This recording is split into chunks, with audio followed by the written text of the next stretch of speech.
Here in Germany, in Leverkusen, actually there was a school for chemical warfare in the First World War, and the German army was the first one to introduce chemical warfare. And after the First World War, when there was not much need for chemical warfare, they kind of co-invented pesticides. That was the civilian use of nearly the same class of warfare chemicals.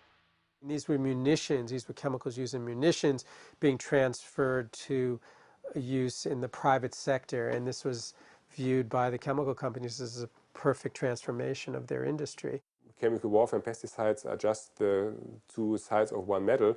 It's chemically nearly identical, and it was the same companies and even the same persons who invented these substances. I mean, we've taken things that was left over from World War II and made chemicals out of them for agriculture to feed ourselves. I mean, we tried to kill people with this stuff, and now we're trying to kill the bugs with it, and then we're trying to eat the stuff. So, you know, does it make a lot of sense? I don't think so, but, you know, I'm just a dumb beekeeper. As pesticides moved from the battlefields onto the marketplace, the chemicals did not always deliver the great benefits they promised.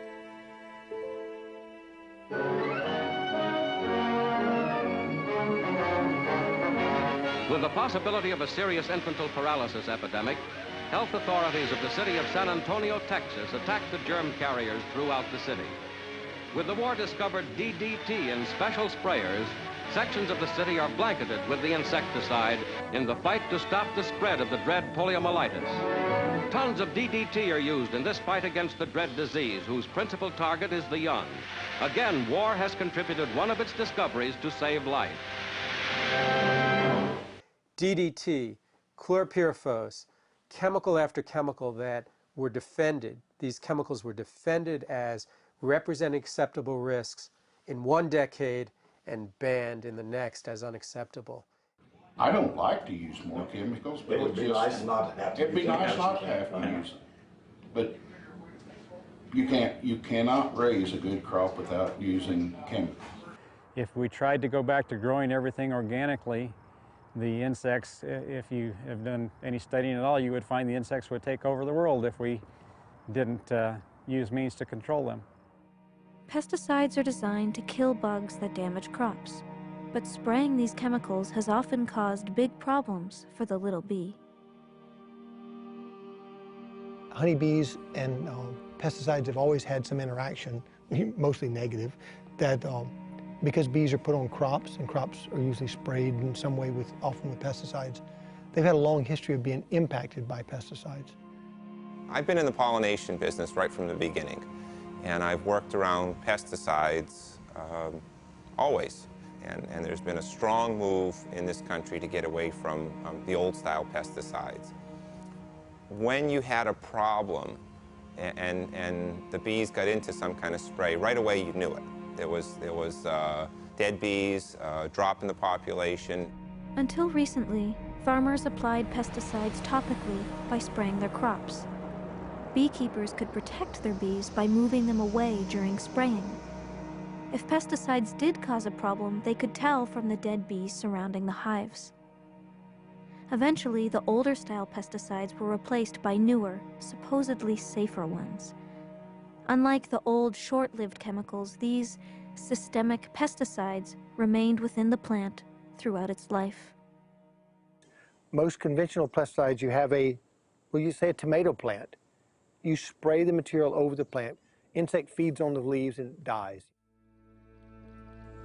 Systemic pesticides, you feed it in irrigation or you put it on the seed, it then gets incorporated, it moves within the plant itself, and can either be expressed in the leaves, it's circulating in the leaves, or in some cases it can be expressed in the pollen and the nectar when that plant blooms.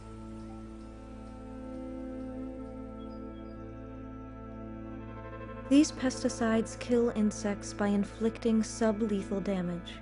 They weaken immune systems, disrupt digestion, impair navigational abilities, and subtly harm the brain.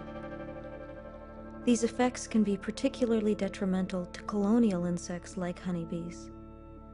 If lost or separated from the colony, a single honeybee cannot survive for more than 24 hours without her hive. Since their introduction, systemic pesticides have become the fastest-growing insecticides in the world. With brand names like Gaucho and Poncho, they came to be widely used in the U.S. in 2003, not long before the advent of colony collapse disorder. With the newer style pesticides, the systemics, you can have exposure and have no symptoms for many months. But when the symptoms do occur, it's devastating. Products that are being used right now have been tested and found to be safe around bees. And that's true on a lethal dose. When the bees go to the flower, it's not enough product to kill them. But the issue of what's brought back to the hive and what's fed to the bees in their developmental stages is not only not required to be studied, all that research is absent. It doesn't exist. What we're concerned about is low-level, sublethal doses over a long period of time and what effect that has on the health of the bees.